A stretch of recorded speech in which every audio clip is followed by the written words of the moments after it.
Alright, how we doing, ladies and gentlemen? My name is Wolf, and today is going to be a Ardeos beginner's guide. Now, I haven't gotten him all the way to the end just yet. I've made it to High Champ, and I'm working my way into Paragon with him, but I've had a lot of people ask me for an Ardeos guide, because it seems like some of these characters are simple enough at the low end that you can play them very, very easily, but complex enough high end that the difference between an Ardeos who can actually do crazy damage versus is effectively a cannon minion is very, very, very vast, it seems. Now, the thing about Ardeos, and I want to warn you very, very early, is that his early game is absolutely piss-ass abysmal, okay?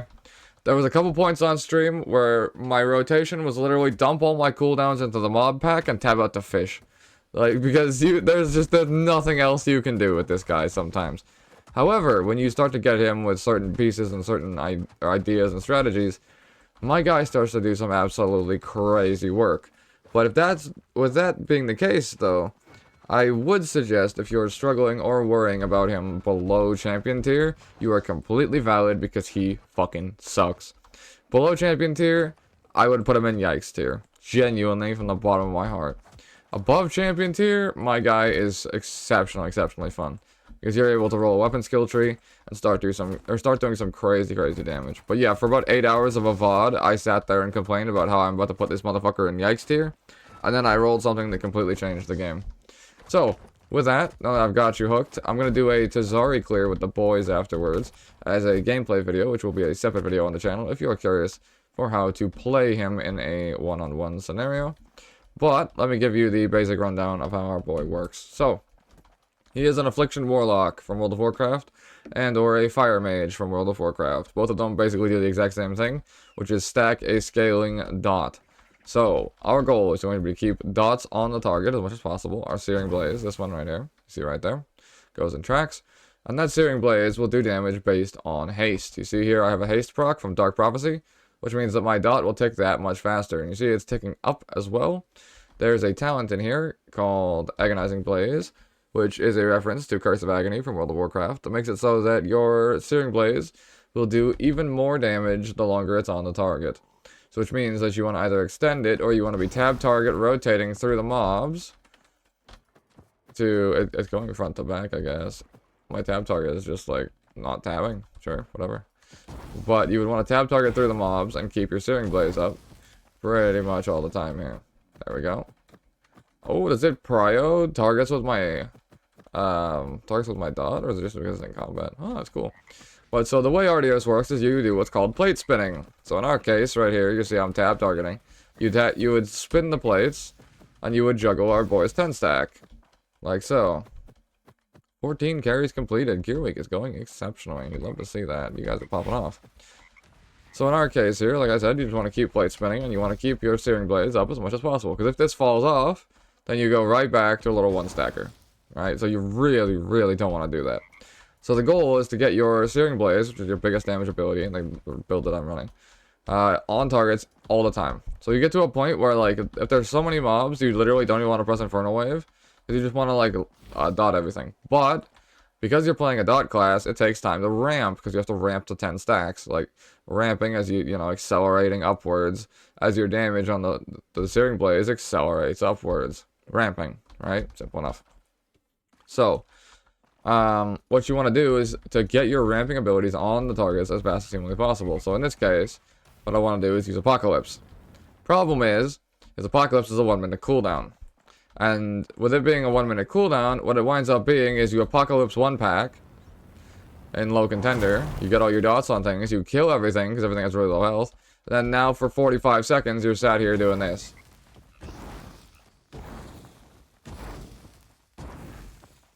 And that's where people quit playing Ardeos, right? Because what winds up happening is you wind up having 15 seconds of, like, this character is great, this is awesome, I can multi-dot everything. And then you have another 45 seconds afterwards of plate spinning, alt-tab, fucking Searing Blaze, right? And this is where most people wind up quitting Ardeos. And I entirely don't blame you. This is called plate spinning, what you're doing here. If you don't enjoy doing this, you will not enjoy Affliction Warlock and or Ardeos. This is what he winds up playing like. However, there's a way you can get around this. Okay, and it's the weapon I'm using. It's Chrono Shift right here. You see how I have 15 seconds remaining? I'll give it a second here.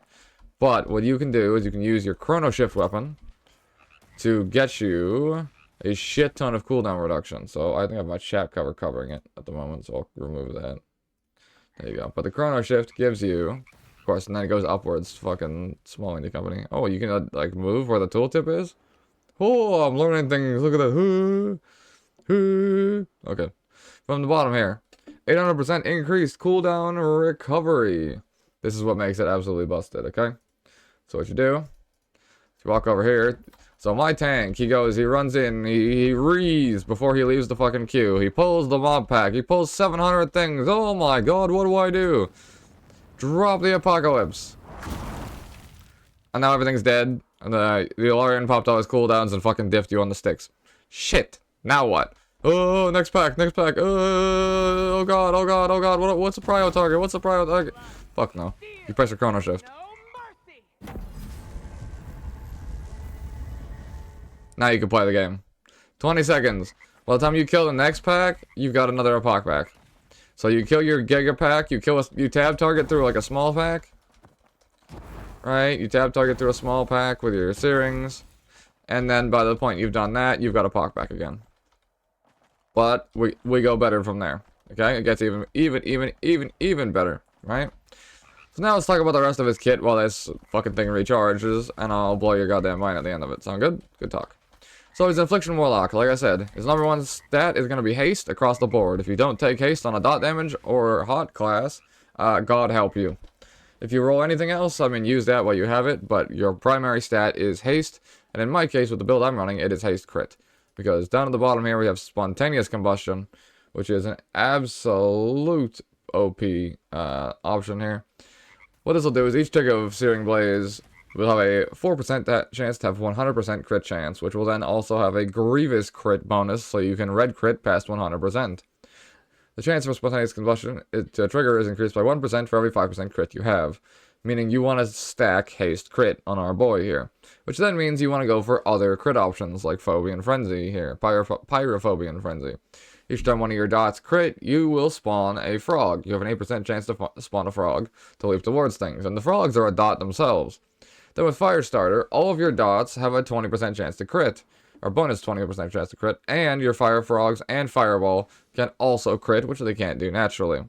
Then Flare Up will make it so that your Infernal Wave is actually a pressable button and you're not getting ass cancer from throwing one filler into a trash pack. Agonizing Blaze, like I talked about before, is just insane scaling. And then Frog Squad will make it so that you get an extra frog whenever you press your Fire Frogs, and or your other frogs over here will do one extra attack. So that's the build that I'm running at the moment. It does exceptionally good damage. And in my gear, I am 123, and I have some pieces that I literally cannot take off. I have cleared all the way up to like mid-champ at the moment, and I'm going to push Para, as you can see. Well, actually, no, I have cleared the Wraith Tide as well in this character. But my gear is absolute fucking garbage, so I'm not really confident into going into Para just yet.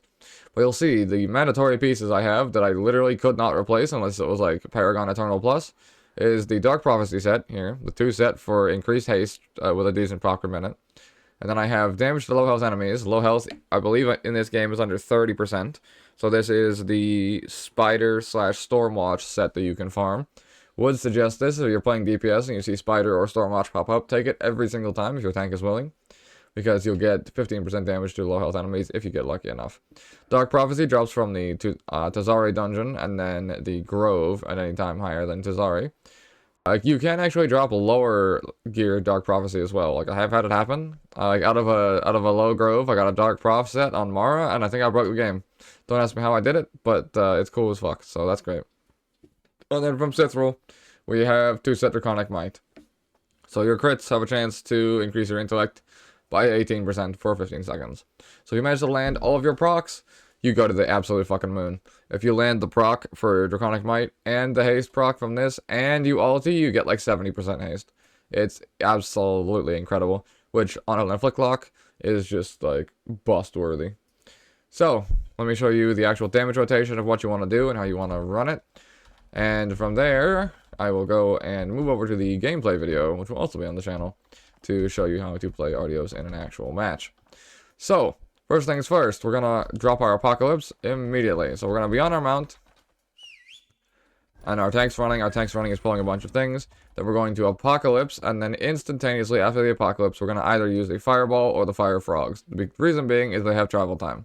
So it entirely depends on how far away they are from you. So if you are over here, for example, you want to press Frogs. Because they're going to take a second to fucking hop their goddamn little rat bitch ass over here. And go from there. However, you could also, if you really want fast damage, you could throw your Fireball first.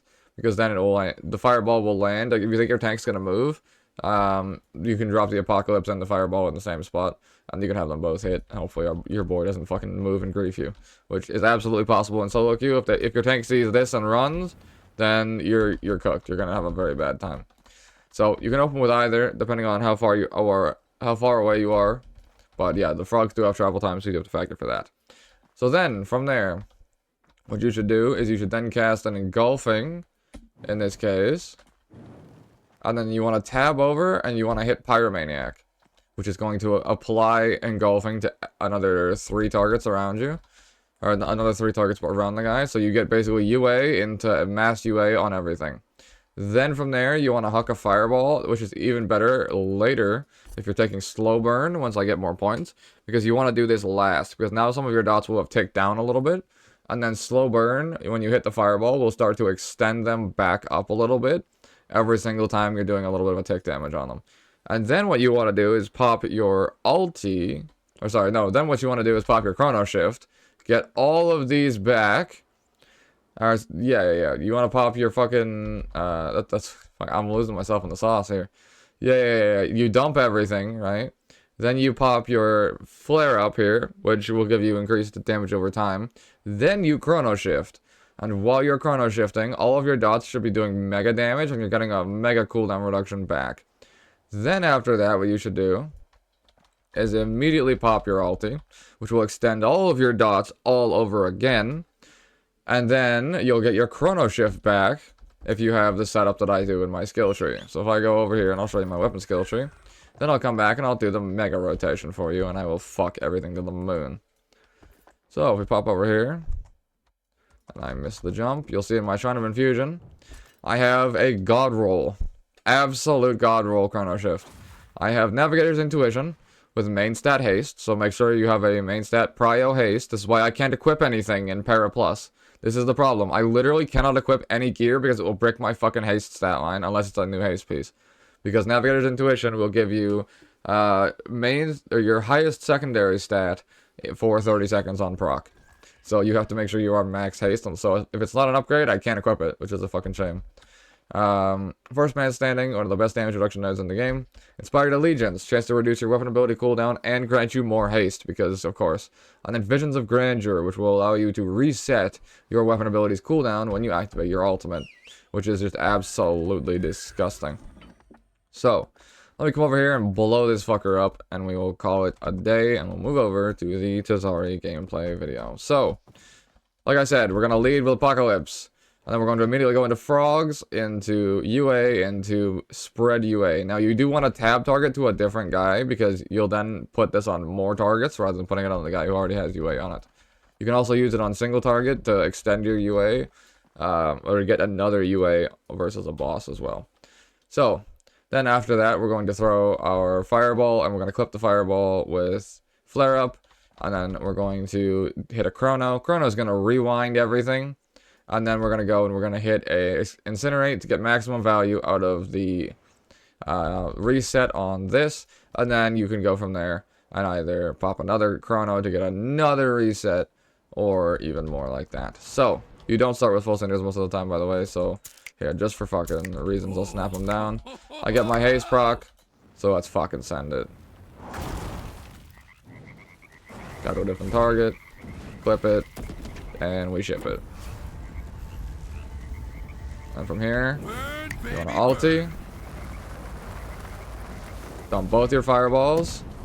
Get this on cooldown. Hit a Chrono to reset everything again. A Pock again. Frog again. Snap everything. All the way down. And my boy hits a T1 gift. You'd love to see it. But yeah, so that is how you do 3.5 million with Ardeos in a few seconds. And then have all your spells back. So, yeah, go have fun with them, boys.